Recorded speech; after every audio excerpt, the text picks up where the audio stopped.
Map design in World of Tanks is an art form presented with questionable competence. You only need one game from the Northspawn Adventure or Nuremberg to come to that conclusion.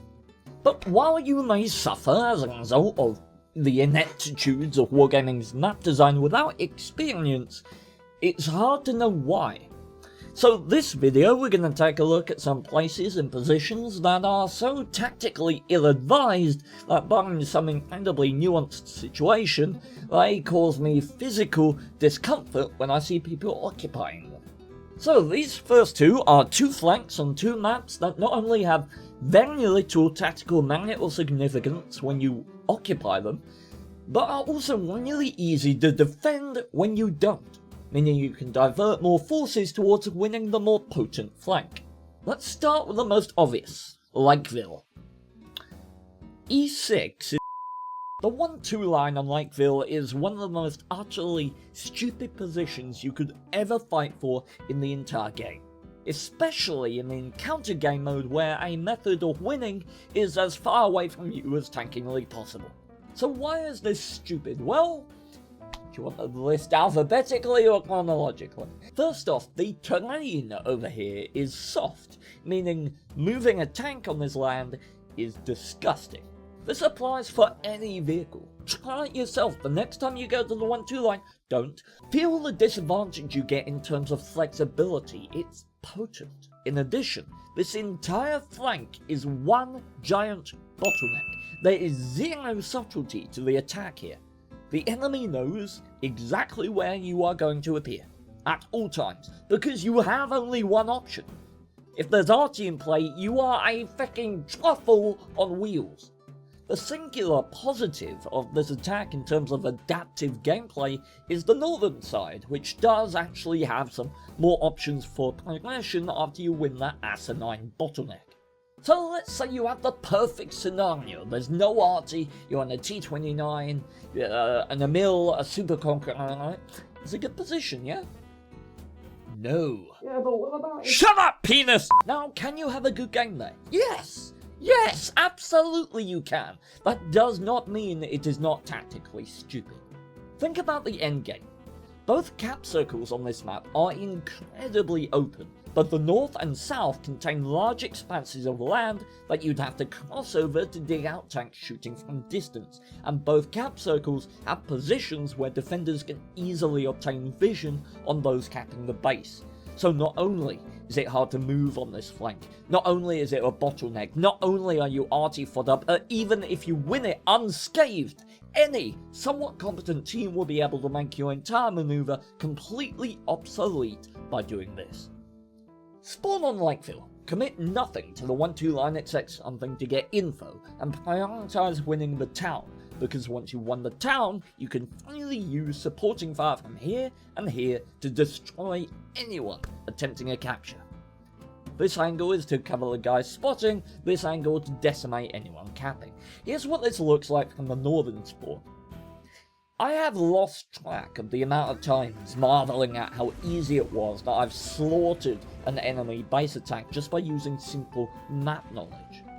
Do not go to the 1-2 line on Lakeville. Win the town and use that flank and that power to defend the very open cap circles. Anaheim line is a map with a very heavily established meta. Heavies go here, like to do things in the middle, mobile tanks go up here, TDs camp here, that's fine and dandy, if a little dull. The issue is, this southern heavy fight is obnoxiously balanced. The reasoning for that is twofold. One, it is incredibly difficult for the southwest team to push into base and win cap pressure from this flank. And two, the northeast team have a huge disadvantage pressing offense from here. These issues are even more prevalent when there's arty in the game. Allow me to elaborate. Because of the lay of the land and the location of regular combat here, the units of the northeast team are far more likely to be exposed to artillery fire than vice versa, due to this substantial mountain, which doesn't help matters. Despite that advantage, let's talk about why you won't win from the south by winning this flank.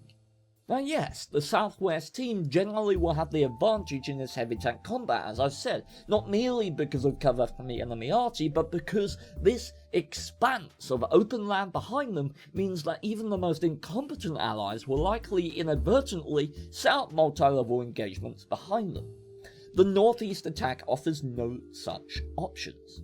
However, once the southern team wins here, emerging on a modest amount of hit points, cresting this ledge is incredibly dangerous. You instantly become priority number 1 for RT, TDs, and pushing up to kill the tank. Spotting you will unmistakably get you killed. So what's the point? What did you gain by winning this area? More importantly, what did you lose? I don't consider a flank won until you can apply some kind of active pressure as a direct result of your success on it.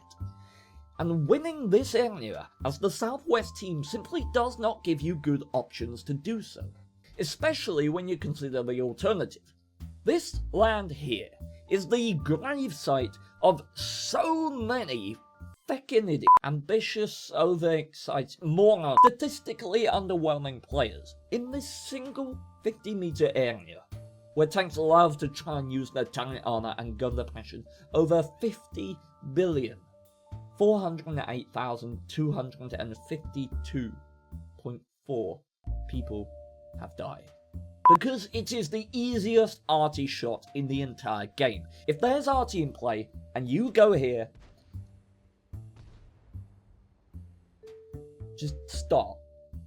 Tell a friend, save a friend. This entire flank is one massive multi-level engagement. A very basic but effective strategy that I did a comprehensive review on that you can find here if you want to know more and understand it better. The only thing you have to do as a southern spawning team to win this flank is this. Ta-da! You've won! Congratulations! Don't worry, I'm sure you can do that on the other side. Oh, fuck. So, due to a combination of the South gaining very little from winning this flank, and it being ridiculously easy to defend if you don't win it, the correct tactical play here, as dull as it may be, is to camp it up. Both teams need to push hard around the north. That's true for both. However, I'm going to be realistic here and state that that won't happen. So in the pursuit of trying to give you all actionable, useful intelligence, what do I recommend on this map? Go with, if they do go, your team, your detachment of doomed heavy tanks to this flank. It is not worth sacrificing a bunch of heavies because we've had some grander plan in mind. Go with them. Fight hard, fight well, but this is a flank on which you cut your losses. Kill what you can. But when you get to, from the north, this situation, and from the south, this situation, at that point, you fall back.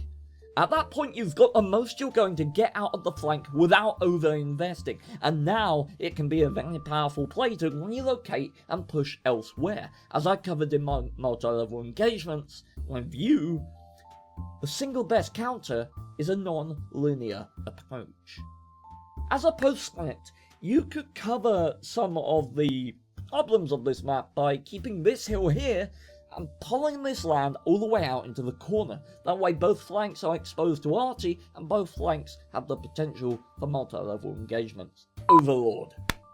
This map is a beautiful, beautiful place. A beautiful lie. This point I utilised for a joke in my latest Congratulations No Seriously video. The entire beach of Overlord is dripping with not only the wild spray of the sea, but is also drenched in tactical irrelevance. I talk about the power of high ground in many a video, and my musings on the topic can basically be summed up in 3 points. 1.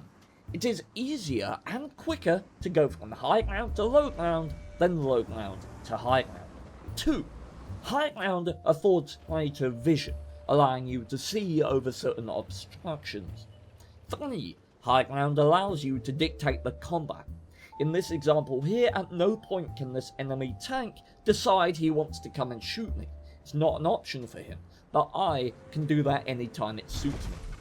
For all of these reasons and more, the beach of Overlord offers very little tactical leverage, save for sending a small mobile flanking force.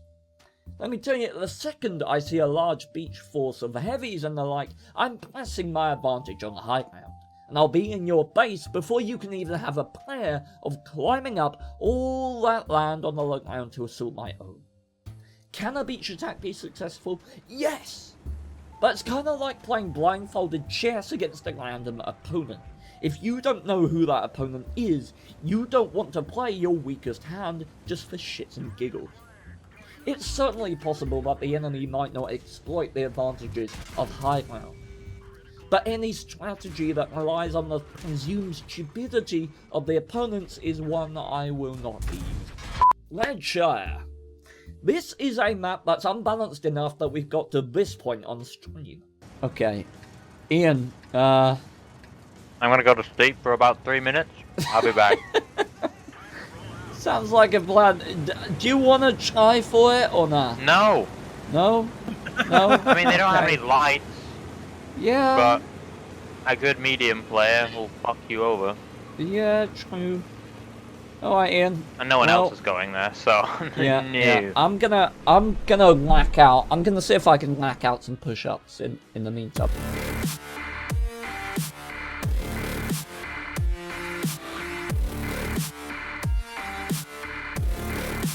So resigned to the Fate 1 faces spawning north on this map that we don't even bother. We won that game, by the way.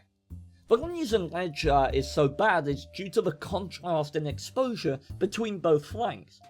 At no point during the southern approach to the standard heavy tank combat are you exposed to flanking fire. However, in the north, there's a massive area that you have to move through to reach the flank, where you will take a huge amount of damage from this opposing hill. What this means is that all the southern team have to do to win is either A, take this position quickly and spot the heavies coming up, or B, take a fast light or medium up under this hill. From here you'll spot the heavies, have complete cover from the enemy hill, and assuming you have fire support, the enemy will get slaughtered even trying to get to the point where they want to start the combat. This ridiculously poor design has led us to multiple times camping this flank up like complete bitches and winning, because that's how it works. The biggest tragedy is this is really easy to fix. Just provide heavy tanks moving from the north the same amount of cover that graces the southern team. It's really not that difficult. Hello everyone, I hope you found that video helpful. If you are interested, I do play World of Tanks live on Twitch every weekend and on Mondays too, so link to that be in the description. So do come and say hi and ask any questions you have. I'm usually happy and chipper to answer them. So be good to see you, and until then, farewell.